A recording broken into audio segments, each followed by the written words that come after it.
Pierre donc était gardé dans la prison et l'Église ne cessait d'adresser pour lui des prières à Dieu. Parole du Seigneur notre Dieu. Alors, je voudrais qu'on commence un temps d'enseignement sur l'intercession, ce que c'est que l'intercession. Je voulais qu'on parle un peu de ce que c'est que la prière d'intercession et qu'on puisse nous permettre à tous ici de comprendre ce don, ce ministère, cette cellule, cet appel, cette vocation. Et qu'on apprenne à se mettre à intercéder vraiment.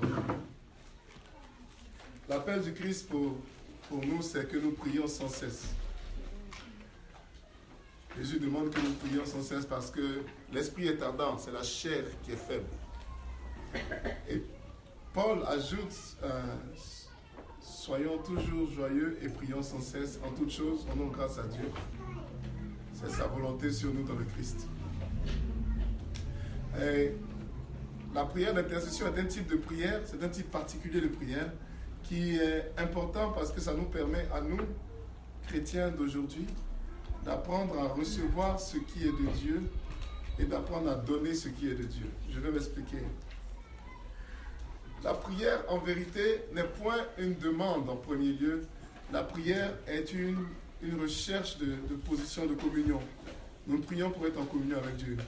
Les hommes de Dieu vous le diront, ceux qui évangélisent, quand ils se lèvent le matin, ils prient jusqu'à ce qu'ils sentent la communion, il est prêt pour la journée. On n'a pas besoin de faire des heures et des heures. Ou bien, eux, c'est la nuit qu'ils se lèvent, ils prient. Quand ils sentent la communion, ça va, ils vont se coucher. Parce que c'est la recherche de communion qui est la prière. Mais dans le type de prière, il y a une prière particulière qu'on appelle l'intercession, de laquelle j'aimerais pouvoir parler aujourd'hui. Intercéder. Inter, ça veut dire entre. Et puis céder, c'est pour dire entre deux réalités. Et l'intercession, c'est donc se mettre entre deux réalités. Et dans le cas pratique qui nous est présenté, l'intercession, c'est se mettre entre Dieu et les hommes. Beaucoup de gens ne comprennent pas l'intercession parce qu'ils en font un ministère qui ma foi, fait d'eux des intercesseurs. Mais on n'est pas intercesseur pour être intercesseur. Comme si on disait, j'aime prophétiser, donc je suis un prophète. On n'est pas prophète parce qu'on veut prophétiser, ou bien parce qu'on a décidé de parler. C'est pas ça. On est prophète parce qu'on emmène des réalités célestes sur la terre. On est intercesseur parce qu'on emmène des réalités célestes sur la terre. Ensemble, l'intercession est un type de prophétie. L'intercesseur, c'est celui qui est entre l'apôtre et puis le prophète. Parce que l'intercesseur, c'est celui qui peut comprendre qu'on dise que voici ce que Dieu veut faire. Et puis lui, par sa prière, emmène cette réalité spirituelle à la réalité matérielle. Aussi vrai que le prophète voit quelque chose de spirituel, il le prononce et Dieu le fait matériel. Aussi vrai l'intercesseur voit quelque chose de spirituel, il se met à prier et il le tire du spirituel et il le fait matériel. Voilà le rôle de l'intercesseur. Il y a plusieurs exemples bibliques de l'intercesseur. Il y a, par exemple, dans l'Ancien Testament, au temps de Moïse, lorsque les fils d'Israël allaient en guerre, Dieu a dit qu'il va éviter la guerre parce qu'ils viennent juste de sortir de l'esclavage. Et c'est pas bon qu'ils rentrent en guerre, ils risquent d'avoir peur et ne vont plus continuer le chemin. Mais arrive un moment où Moïse monte sur la montagne parce qu'Israël est en guerre. Et Moïse se met à prier. Et la Bible nous dit, tant que les bras de Moïse étaient tendus, Israël avait le dessus. Lorsque ses bras baissaient, l'ennemi avait le dessus. Par rapport à ça, Josué, fils de Nun, est venu l'aider avec un autre. Et pendant que Moïse priait, ils ont soutenu ses mains. Et pendant que ses mains étaient donc élevées, Israël a pu gagner. Le rôle de l'intercesseur en ce jour-là n'était pas, comme on veut peut-être nous faire entendre, de prier pour prier. Parce qu'il y a des intercesseurs qui prient pour prier. Comme il y a des prophètes qui prophétisent pour prophétiser. Il ne faut pas le faire. Il faut arriver à la réalité de fruits en tout ce que nous faisons. Un intercesseur n'est pas quelqu'un qui prie pour prier, c'est quelqu'un qui prie pour avoir des fruits. Je reprends. Si en priant, nous prions et que la prière est devenue pour nous un moyen nous mesurons notre succès aux heures de prière que nous faisons, nous n'avons pas beaucoup de chance à transformer le monde. Si le temps de prière est ce qui qualifie notre qualité de prière, nous faisons une confusion entre quantité et notre qualité de prière, nous n'avons pas la réalité de l'essence de ce que le Saint-Esprit fait avec des intercesseurs. Un intercesseur mesure son succès à la probabilité réalisée de ce que Dieu avait dit qui est devenu réel au milieu de nous. La Bible dit que, dans le texte que nous avons lu, que Pierre a été arrêté. Vous vous souvenez que Étienne a été arrêté. Et Étienne a été lapidé. Vous vous souvenez ici encore que la Bible dit que Hérode a attrapé Jacques, le frère de Jean, et il l'a mis à l'épée. Et les gens étaient contents. Comme il a vu que ça plaisait beaucoup aux gens, il a dit, bon, on va attaquer beaucoup de chrétiens, on va les tuer devant tout le monde, ça va faire plaisir. Mais la Bible nous révèle ici au chapitre 12, donc le verset 5, que l'Église ne cessait d'adresser pour Pierre des prières à Dieu. Donc l'Église s'était mise en prière, non pas pour prier, mais pour demander quelque chose de spécifique. Amen. La prière d'intercession est spécifique. La prière d'intercession n'est pas générale. Dans cette famille, dans ce ministère, la prière d'intercession, au début, j'appelais toujours Audrey et puis j'appelais Rita. Quand il y a un problème, je dis Audrey, Rita, prenez ça en prière, paf, paf. Et puis les deux priaient et les résultats étaient concrets. On avait des résultats concrets. Je les appelais les intercesseurs secrets parce que quand les gens sont des jeunes chrétiens aussi, il ne faut pas les mettre devant. Ça peut... Quand Satan sait que quelqu'un veut se lever contre son royaume, Satan attaque fortement. Donc au début, je leur disais, mettez ça en prière, elles priaient, on donnait les résultats, on voyait que Dieu agissait toujours. Et le ministère d'intercession a toujours fait partie de la vie chrétienne. Depuis les Actes des Apôtres jusqu'à aujourd'hui, ce ministère a fait partie de la vie chrétienne. Il n'y a pas de vie communautaire sans intercession. La preuve, c'est que pour ceux qui sont catholiques, pendant la messe, il y a un temps spécial de prière d'intercession où nous prions spécifiquement pour des choses précises. Alors, ce n'est pas une louange, ce n'est pas l'adoration. D'ailleurs, si vous voulez, l'Église catholique considère qu'il y a un nombre précis de types de prières. Hein. Il y a la demande, petition, bidding. Il y a l'adoration, la prière d'adoration. Il y a la prière, bon, la demande, c'est ce qu'ils appellent l'intercession. La prière d'adoration, donc le worship prayer. La prière de reconnaissance, de remerciement à Dieu, qui existe aussi. Et puis, il y a le quatrième type de prière. Bon. Et les catholiques considèrent que ces quatre types-là sont les quatre types dans lesquels les autres prières peuvent être retrouvées. Et bien sûr, l'intercession fait ce qu'on appelle des bidding prayers. Et donc, les prières de pétition, les prières de demande à Dieu ne doivent pas être des prières générales. Je dis toujours à quelqu'un, tu dis je veux la paix sur la terre, la paix ne vient pas. Est-ce que ça veut dire que Dieu n'écoute pas ta prière? Une prière générale, le problème c'est que tu ne sais pas. Quelqu'un qui ne sait pas ce qu'il demande, lorsqu'il reçoit, ne sait pas ce qu'il a reçu.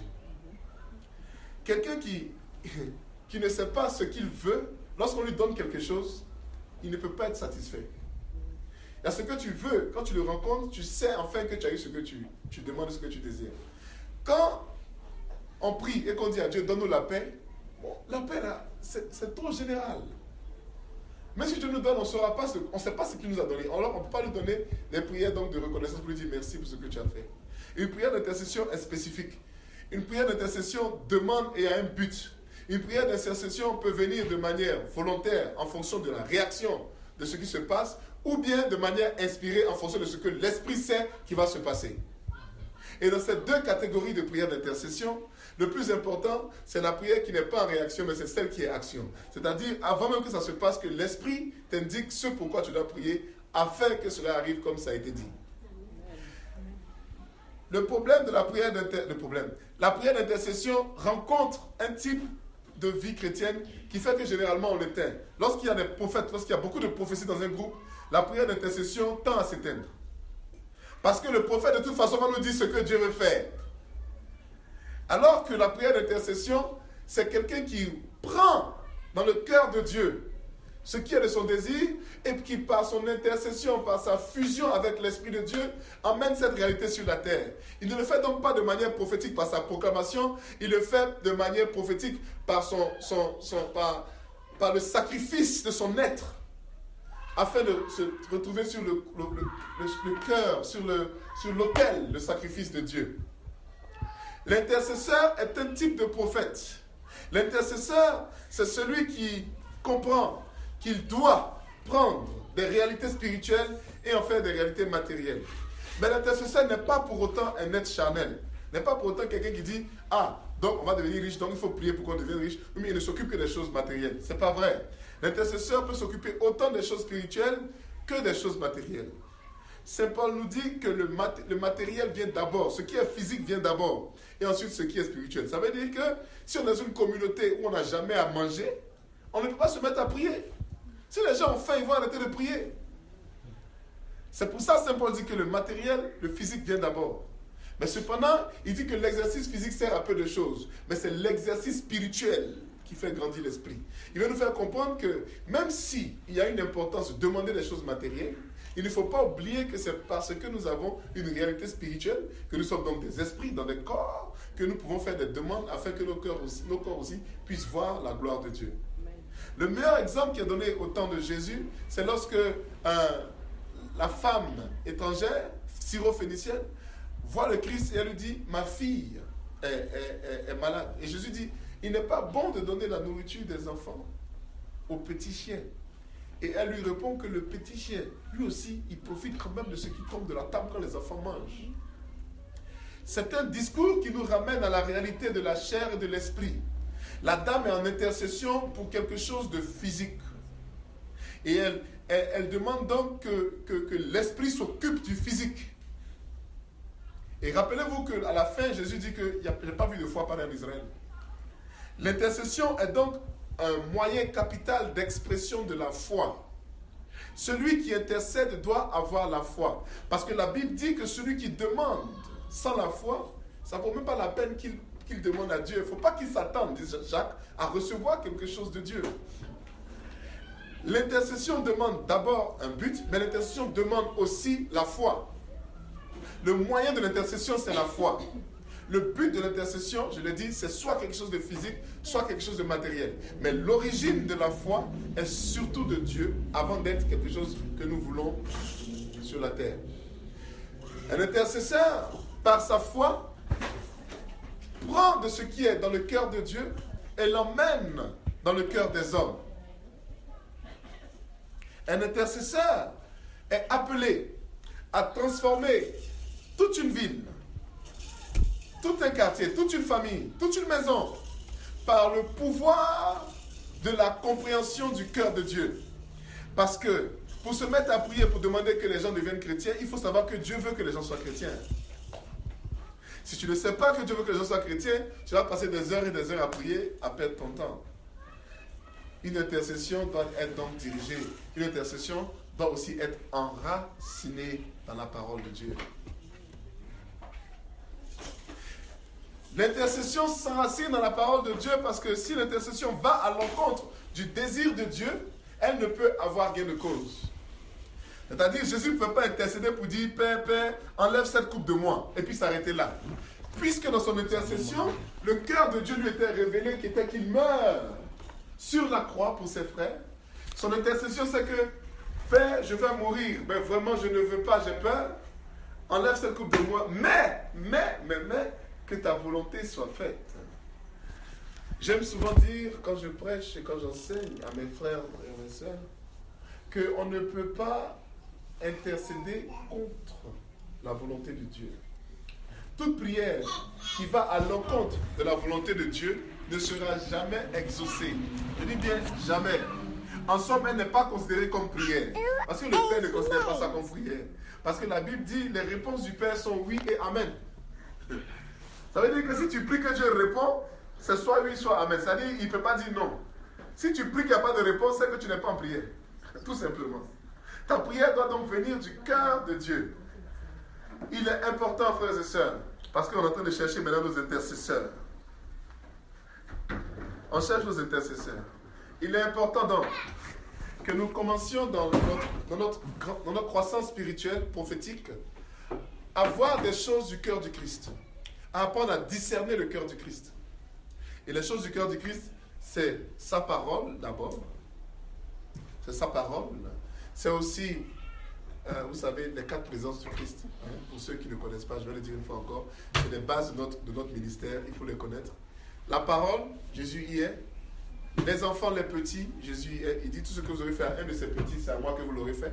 donc les petits, Jésus y est. Il dit, je suis le pain de vie, donc le pain d'Eucharistie, Jésus aussi y est. Et la quatrième chose dans laquelle Jésus est, c'est... Quelqu'un peut répondre? Jésus est dans 4 choses. La parole, les enfants, l'Eucharistie, et puis... Non, Jésus c'est son sang. Il lui est dans quoi? Alors, la communauté. Là où 2 ou 3 sont assemblés, je suis au milieu d'eux. Alors, voici les 4 présences du Christ. Voici les 4 manifestations de Jésus. Alors, un intercesseur va prendre dans ces 4 présences le cœur du Christ. C'est-à-dire qu'il peut voir dans la communauté qu'il y a quelque chose qui manque. Puisque la communauté, c'est là où 2 ou 3 sont assemblés, Jésus au milieu d'eux. Il voit dans la communauté qu'il y a quelque chose qui manque. L'intercesseur se dit donc que je vais prendre dans le cœur du Christ et ramener dans la communauté. En cela, il est écrit, la moisson du Seigneur abonde et les ouvriers sont peu nombreux. Priez le maître, hein? Non pas, il faut faire attention à ce que Jésus a dit ici, non pas d'avoir la force de faire le travail, mais que le maître emmène plus d'ouvriers à sa moisson. C'est pas que celui qui a vu doit forcément le faire, c'est que celui qui a vu doit se mettre en prière afin que Dieu pourvoie. Je vais m'attarder un peu sur ça parce que il y a nécessité de comprendre. Beaucoup de gens, quand ils voient que quelque chose n'est pas fait, ont tendance à vouloir le faire immédiatement. L'attitude de Marthe est une bonne attitude.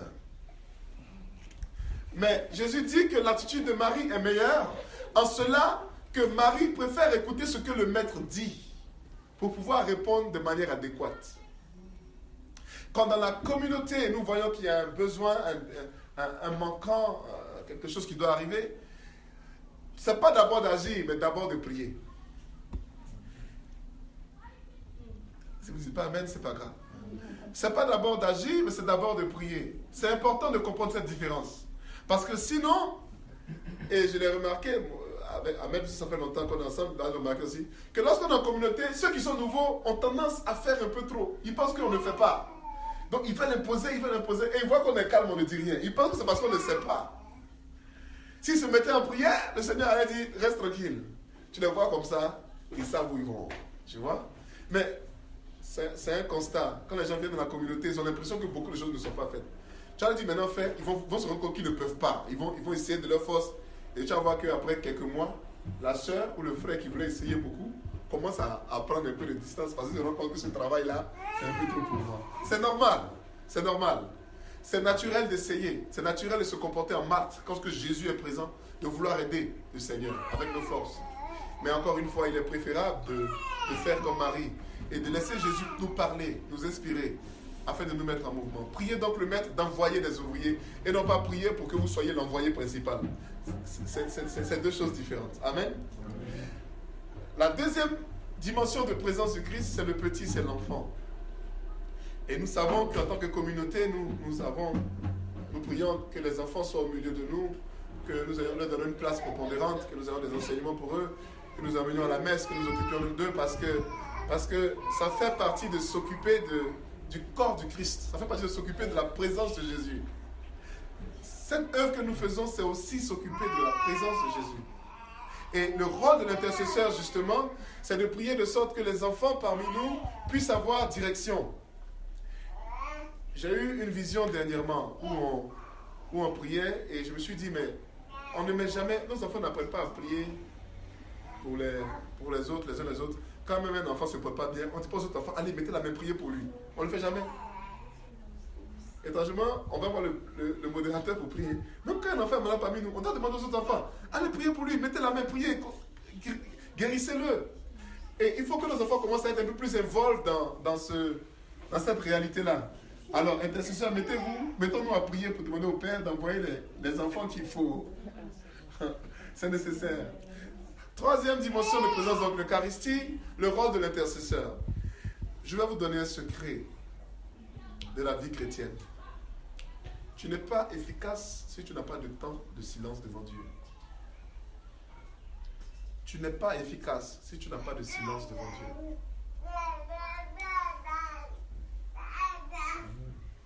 Aller devant le Saint-Sacrement pour prier, ça fait du bien, mais c'est important. Si tu n'as pas le Saint-Sacrement pour prier, il est nécessaire que tu aies quand même des temps d'adoration, de silence avec ton Dieu. C'est nécessaire. Si tu n'as pas le Saint-Sacrement pour prier, tu dois avoir ton temps avec Dieu de silence. Parce que heureusement qu'il est esprit.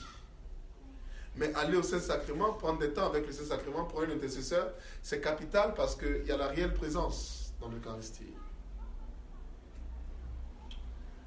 Il y a la réelle présence dans l'Eucharistie. Enfin, la parole, la dimension peut-être la plus importante de la présence du Christ, c'est la parole. Parce que si tu connais la parole, non seulement elle nourrit ta prière, mais elle donne origine à ta prière. C'est-à-dire que l'origine de ta prière même, c'est la parole.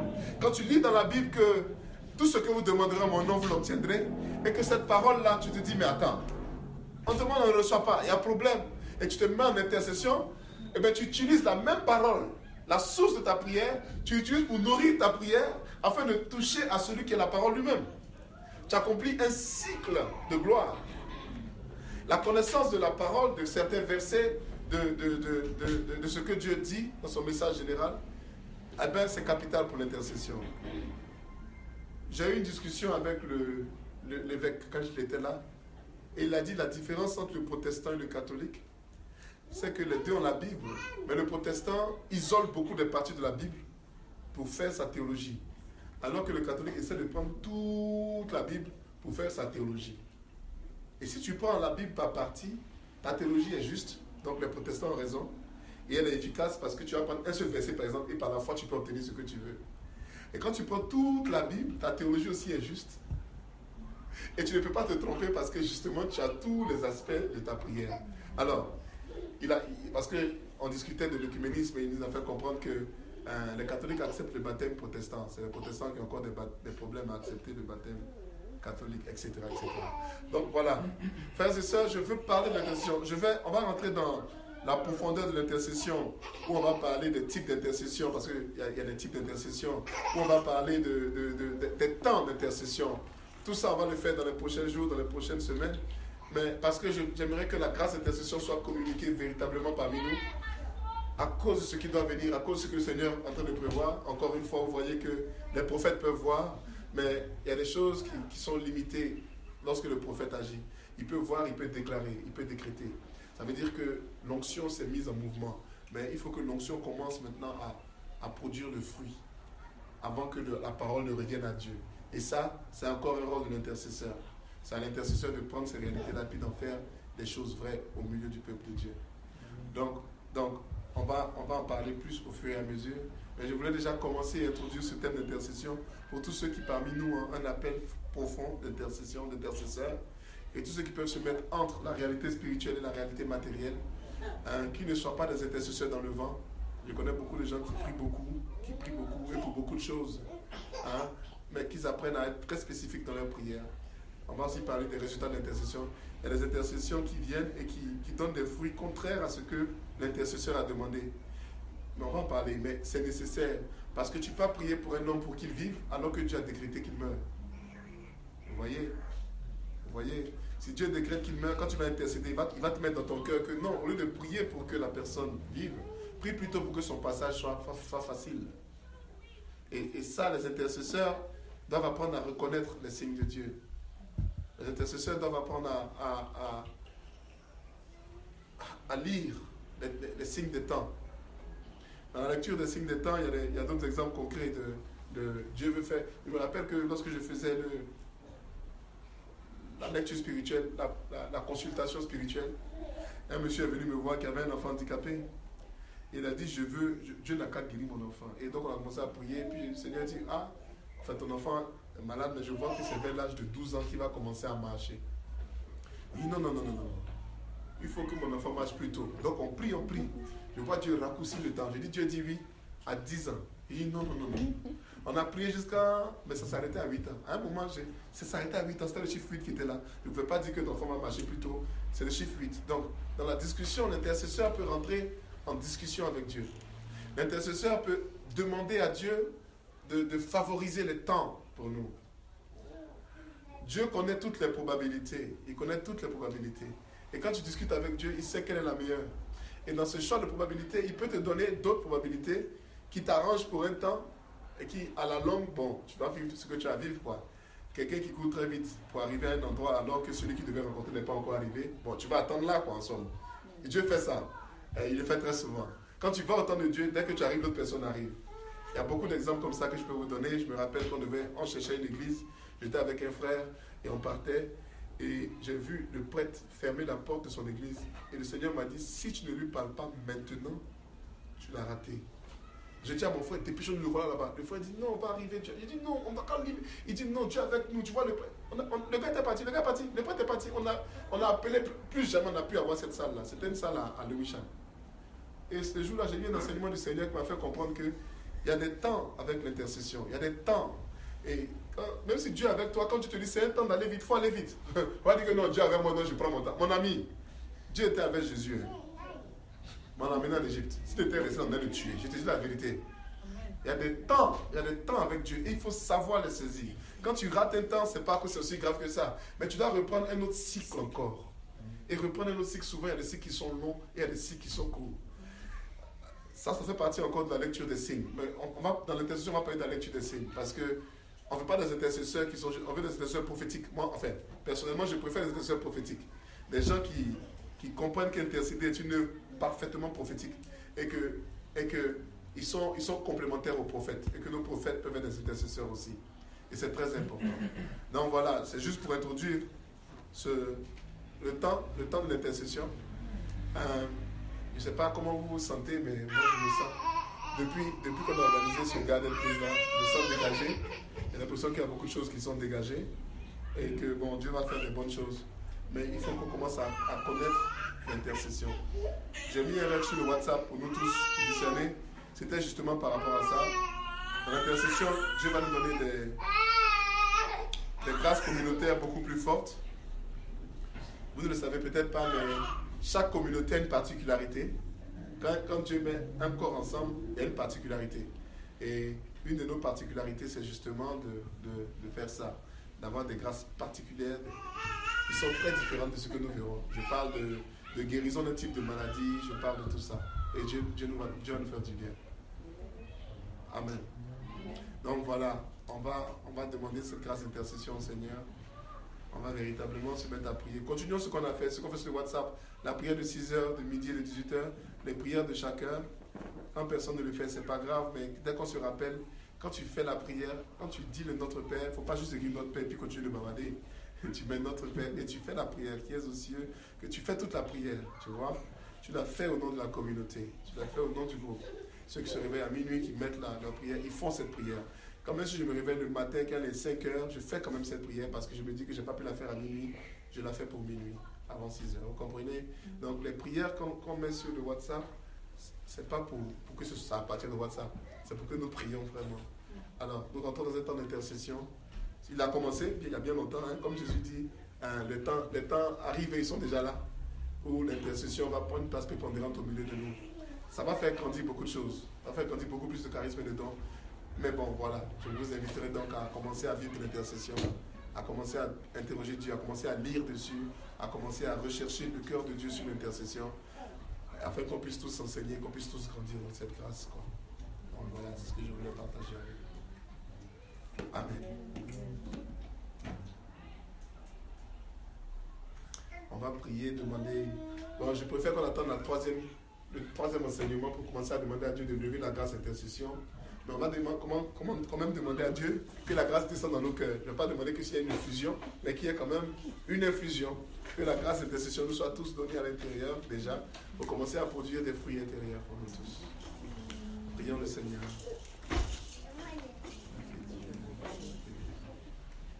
Je te prie pour chaque membre de cette communauté. La prière d'intercession, de Dieu, de vérité, que nous ayons des intercesseurs. Tu touches aux enfants, tu touches aux parents, tu touches à toutes les communautés, Seigneur Dieu éternel, dans notre communauté. Tous les groupes de notre communauté, les gens qui trouvent des intercesseurs, que tu soulèves les intercesseurs. Les gens qui vont prier pour que, comme autant de pierres, ils soient libérés par les anges. Les gens qui vont activer les choses spirituelles, les anges, les mouvements. Et je te bénis parce que Père, tu le feras pour nous au nom de Jésus, tu l'as déjà fait. Et je prie que chacun d'entre nous ici, et les gens qui sont en rapport avec ce ministère puissent recevoir cette grâce particulière. Et c'est au nom de Jésus que nous prions. Gloire à toi, Dieu de Dieu. Amen. Béni sois-tu.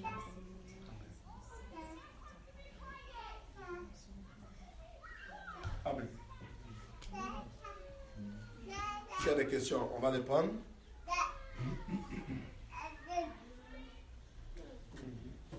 Je voudrais savoir une question. Pourquoi est-ce que les gens disent souvent que quand ils sont à l'intercession, ils sont attaqués? Ils sont comédiens. Ils sont comédiens, c'est tout. C'est-à-dire que il y a ce qu'on appelle les victimes de guerre. Il y a un type de décision qui ne te regarde pas, il ne faut pas aller là-bas. Quelqu'un peut venir ici commencer à dire que bon, je vais m'attaquer à toutes les autorités de la ville de Croydon. Avec quelle autorité tu te lèves pour faire ça? Tu vas t'attaquer, tu vas te faire taper pour rien. Ce genre d'intercession-là, il faut la faire par révélation. Il faut que Dieu te dise, je veux que tu pries pour. Sinon, quelqu'un se lève et dit, bon, moi je vais prier contre l'homosexualité sur une ville. Mais tu vas te prendre... Tu vas te mettre... Tu vis sous la ville. Tu es dans la ville. Dieu t'a pas dit que c'est le temps. Tu vois, la question de cycle et de temps, c'est ça. L'étude de cycle. Et tu commences à prier contre. Mais tu vas te faire taper.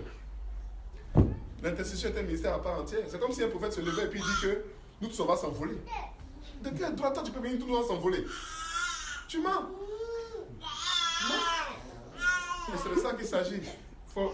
L'intercession doit être aussi véritable que le prophète. C'est-à-dire qu'il faut recevoir des choses vraies. Il ne faut pas te mettre en intercession contre des choses que tu ne peux pas gérer. Il faut intercéder avec la force de Dieu.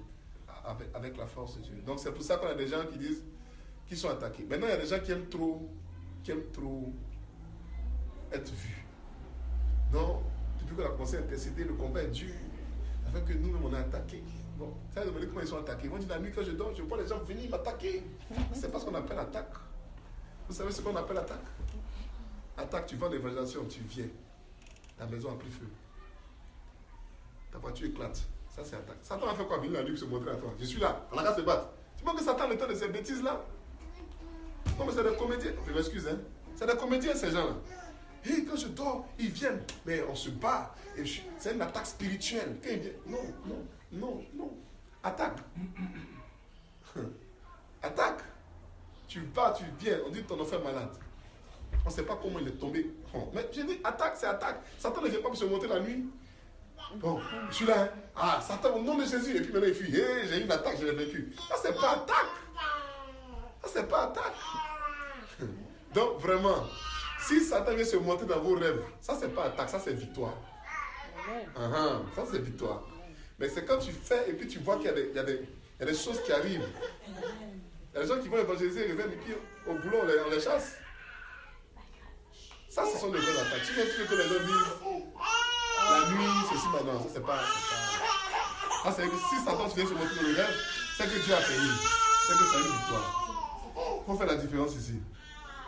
Donc, arrêtons. J'ai été attaqué, mais j'ai vu des attaques depuis. Ce n'est pas des attaques. Si tu vois spirituellement, c'est parce que tu pries que Dieu, justement, t'ouvre les yeux. Donc, c'est des victoires. Sinon, une attaque satanique, c'est une attaque. Il t'attaque. Et tu sens l'influence du mal. Voilà, carrément, quoi. Sinon, si tu vois dans l'esprit, ce n'est plus une attaque, c'est des victoires. Dieu qui veut participer en fait à sa gloire. C'est vraiment différent. Donc, pour répondre à la question de Bintou, je veux me greffer, quoi. On peut avoir des attaques même si on prie pour une bonne cause. Parce que tu as dit des fois, on prie pour quelque chose, on ne vous a pas demandé de prier pour ça. Hein? Oui. Maintenant, si on prie pour quelque chose, je sais pas moi. C'est-à-dire que dans le monde spirituel, il y a des autorités. Et Dieu te donne à toi un certain niveau, une certaine autorité. Et dans le monde spirituel, il ne faut pas surpasser ton autorité. Si tu surpasses ton autorité, tu es confronté à des types d'esprits qui donc se sentent menacés par ce que tu fais. Donc, ils attaquent, ils contre-attaquent parce que tu t'es mis sous leur autorité. Je connais un jeune homme, vous le connaissez aussi certainement, il était là le samedi, je ne dirai pas par contre son nom, qui s'est fait attraper par le diable, attaqué, il est tombé malade. Vous voyez, donc l'attaque, c'est, tu ne vas pas savoir, hein, mais il est malade, il a mal, il a toujours mal au cou, toujours une fois sur lui, il se sent mal. Mais ça, c'est parce que justement, il est allé prier chez quelqu'un qui lui-même était mystique. Et sa femme l'a appelé venir prier. Donc il est rentré dans la maison du monsieur, il allait prier là-bas. En tant que le monsieur avait mis quelque chose sur le tapis. Donc quand tu mets le pied dans la maison, dans sa maison à lui, il faut venir avec, voilà. Donc le gars a pris le coup, il ne savait pas. On prie. Donc quand il est venu me voir, bon, j'ai fait la délivrance. L'esprit a dit c'est de là que je viens, etc. Tu vois. Il a chassé l'esprit. Tu comprends? Bon, je ne sais pas qui l'a envoyé là-bas, mais il est parti. Donc c'est des exemples comme ça. C'est ce que j'appelle des attaques. Et une attaque, ce n'est pas juste dans le spirituel, tu vois un mot. Non, ça c'est des victoires. Il faut faire vraiment une différence. Quand tu vois un esprit la nuit qui vient et que tu dois te battre avec lui, c'est parce que Dieu permet. Ça c'est une victoire. Sinon quand Satan t'attaque, il t'attaque. Et il attaque des choses que tu ne peux pas, tu ne réalises pas quoi. Tu te dis au dernier moment quoi. Elle dit qu'on finit de prier comme ça, on veut partir avec toi, t'as battu de ma part. Oui, oui. Et là maintenant tu dois prendre l'autorité. Sinon, non, mais ça il a attaqué. Sinon, s'il vient comme ça, c'est que tu l'as déjà vu. Donc tu n'as rien à faire.